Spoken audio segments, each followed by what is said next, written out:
Once you start opening your heart, it begins to move into coherence. It begins to produce a measurable magnetic field up to 3 meters wide. Now that's frequency, that's energy.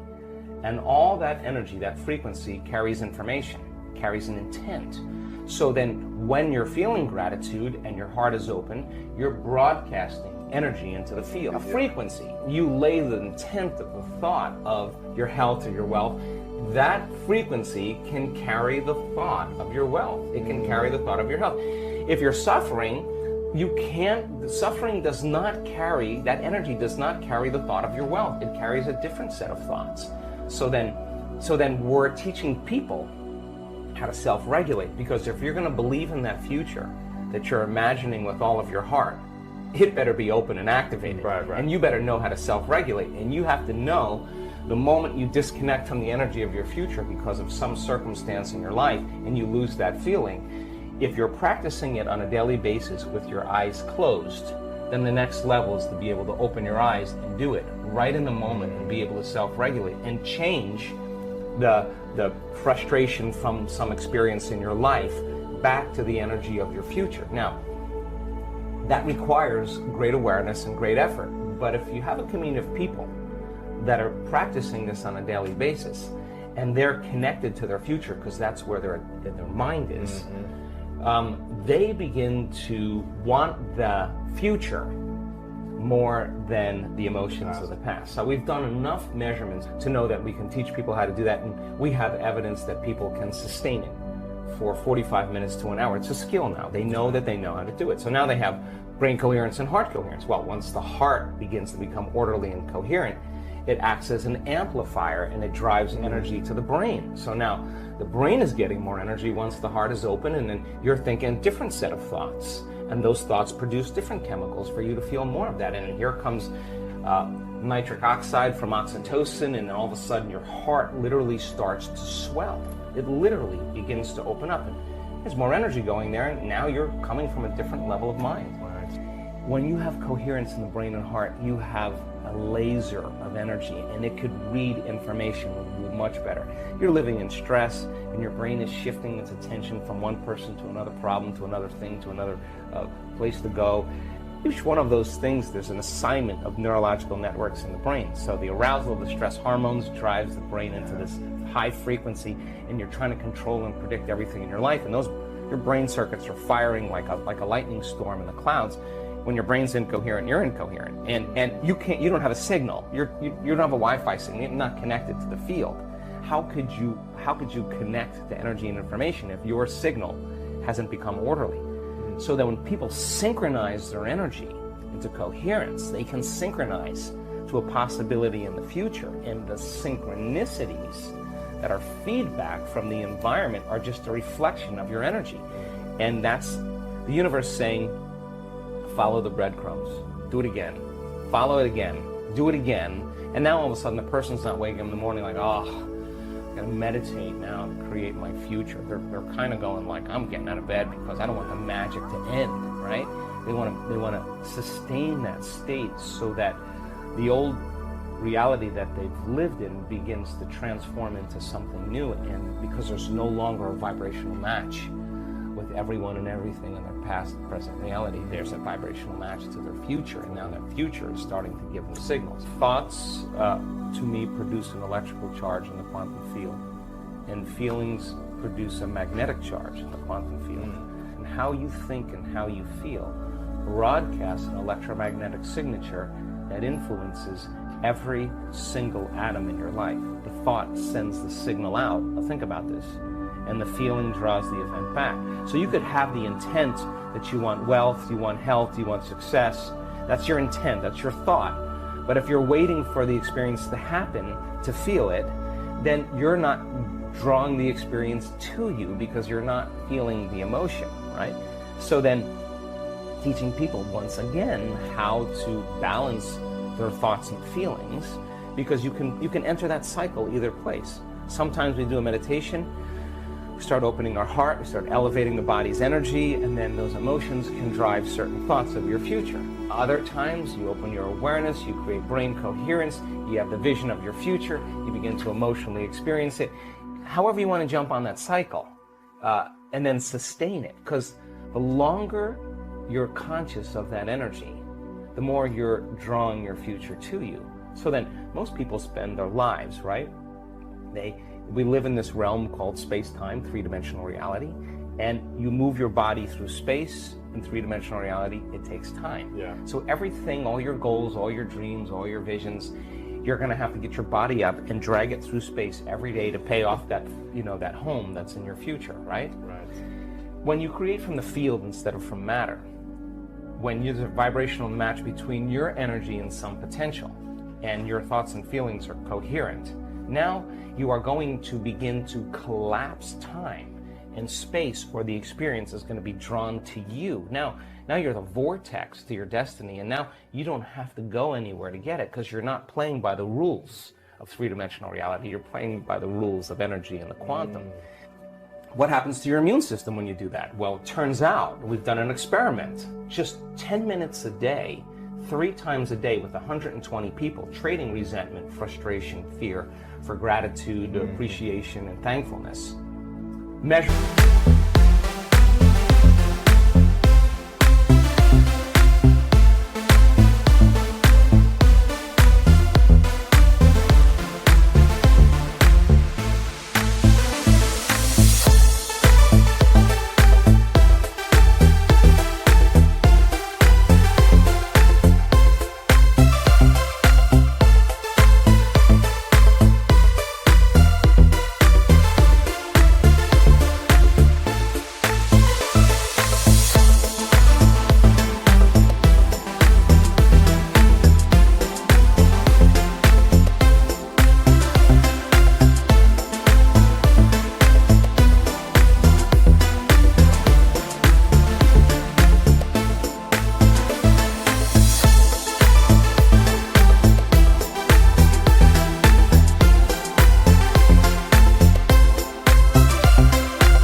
Their immune response, the chemical immunoglobulin A, your primary defense against bacteria and viruses, the best flu shot you'll ever get, lives innately within you. Turns out, when you're frustrated, when you're impatient, when you're fearful, the immune system dials down, because you're in emergency. It's all your energy is going for some threat in your outer world. There's no energy in your inner world for growth and repair. But how do you turn that around? So then, as people begin to open their heart, can that chemical begin to elevate? 4 days, 50% change in the 120 people. Their IgA levels went up 50% in 4 days. That's your body's immune system is now upregulating genes that are making proteins and immunoglobulins and antibodies that you don't need a flu shot. In other words, your inner state is greater than your outer world. So then, just by doing that, we now know that your immune system is going to get stronger. By the same means, take 120 people or 50 people and measure 7,500 gene regulations. Okay? In 4 days, 2 genes that suppress cancer growth and tumors are activated and upregulated. The genes that stimulate stem cells to go to damaged tissues and repair them, upregulated. The gene for oxidative balance is upregulated. Anti-cancer, anti-aging, anti-heart disease, anti-stroke, anti-neurodegenerative, anti-inflammatory, antimicrobial. Just your body's naturally doing this. The gene for neurogenesis, the growth of new neurons in response to novel experiences and learning. This is 4 days. The gene switches on.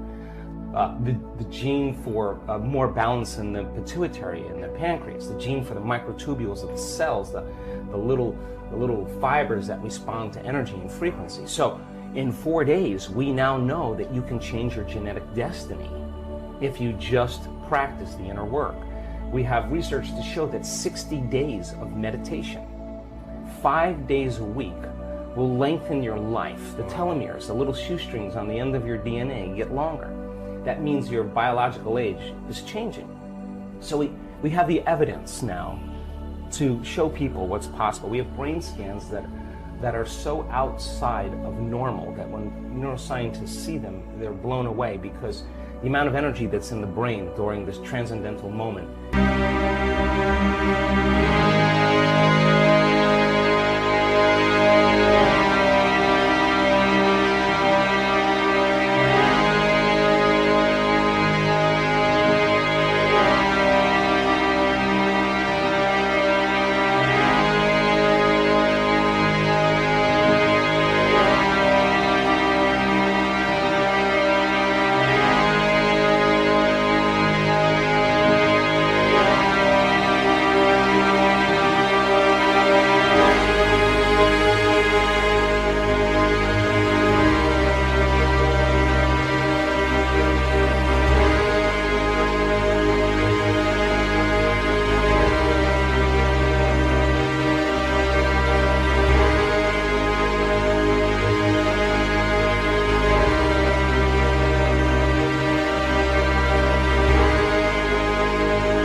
Is hundreds of times outside of normal. Wow. I mean, you can't make your brain do that. Something is happening to you, and that person's having a transcendental moment. And we now know that we can predict it, and we now know that we can induce it.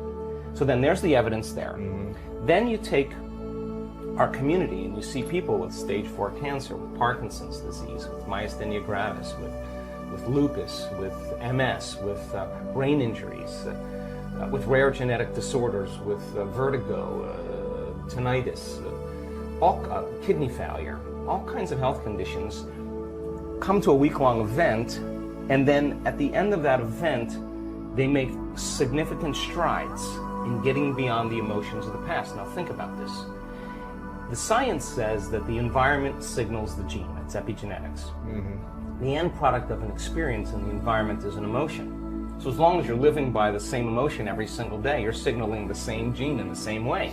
And if that gene is related to a survival emotion, a stress hormone, then you're down-regulating the gene and you're creating disease. So when the person trades that emotion and really breaks free from the chains of their past, and now they're feeling an elevated emotion, well, now they're dialing down the gene for MS, and they're up-regulating the gene for health and balance. And so the person will, you'll say to them, where's the disease? Well, I'm not the same person. I'm not this. And the side effect of that is a transformation in healing. So the funny thing about it is the person who has the healing is not talking about the healing. Whether it's blind people seeing, deaf people hearing, we have crazy evidence now.